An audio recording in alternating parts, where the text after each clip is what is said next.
36 साल की उम्र में Venus of Hindi cinema Madhubala ने दुनिया को कहा था अलविदा।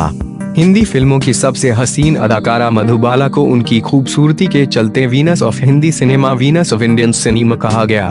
फिल्मी दुनिया में मधुबाला का सफर बहुत छोटा रहा और उन्होंने मात्र 36 साल की उम्र में 23 फरवरी 1969 को दम तोड़ दिया। मधुबाला हिंदी सिनेमा का ऐसा नाम है जिसका जिक्र आते ही आंखों के आगे हसीन जहीन चेहरा घूम जाता है। ऐसी खूबसूरती जिसे एक बार देख लिया जाए तो जेहन से निकालना मुश्किल है। उनका जन्म 14 फरवरी 1933 को दिल्ली में अताउल्लाह खान और आयशा बेगम के घर में हुआ था। वह 11 भाई बहनों में 5वें नंबर पर थीं। उनकी खूबसूरती का डंका दुनिया भर में बजता था।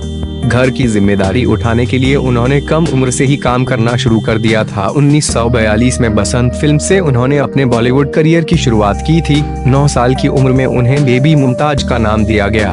दिलचस्प बात यह है कि उनकी दोस्ती उस दौर की दूसरी प्रसिद्ध बाल कलाकार बेबी मेहर से हो गई। बेबी मेहर और कोई नहीं बल्कि मीना कुमारी ही थीं। मधुबाला की खूबसूरती ऐसी थी कि 9 साल की उम्र में उन्हें फिल्म बसंत में नायिका की बेटी की भूमिका मिल गई। इसके बाद उन्होंने कभी पीछे मुड़कर नहीं देखा और काम करती रहीं।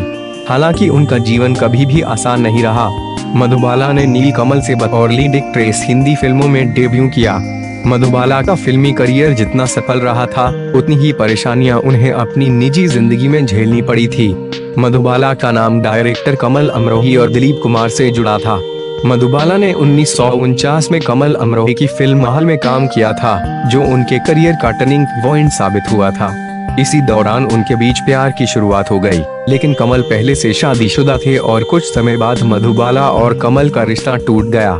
इसके बाद 1951 में फिल्म तराना के सेट पर मधुबाला और दिलीप कुमार की मुलाकात हुई। दोनों बहुचर्चित फिल्म मुगल ए आजम में साथ नजर आए थे। हालांकि उनका रिश्ता भी आगे नहीं बढ़ पाया। साल 1956 में मधुबाला की मुलाकात किशोर कुमार से हुई। 1960 में दोनों की शादी हो गई।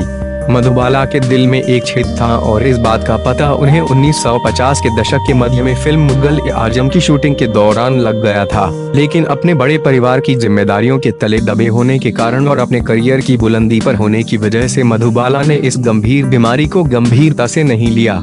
ऐसे में धीरे धीरे ये बीमार और बड़ी हो गई। दिलीप कुमार और किशोर कुमार तक हर किसी से प्यार में मधुबाला को निराशा मिली तो वहीं खुद मधुबाला के दिल तक ने उन्हें धोखा दे दिया। बीमारी के वक्त मधुबाला किशोर कुमार के साथ थीं। बताया जाता है कि ऐसे वक्त में भी पति किशोर कुमार ने उन्हें अपने साथ नहीं रखा और अलग रहने के लिए भेज दिया था। किशोर कुमार मधुबाला का हाल चाल भी 2-4 महीनों में एक बार लिया करते थे।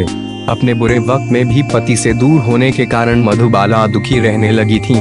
एक ओर जहां मानसिक रूप से बेहद टूट रही थीं, तो वहीं दूसरी ओर शारीरिक रूप से भी बेहद कमजोर हो गई थीं। आखिरकार 23 फरवरी 1969 को 36 बिलियन रुपए की उम्र में मधुबाला ने दम तोड़ दिया।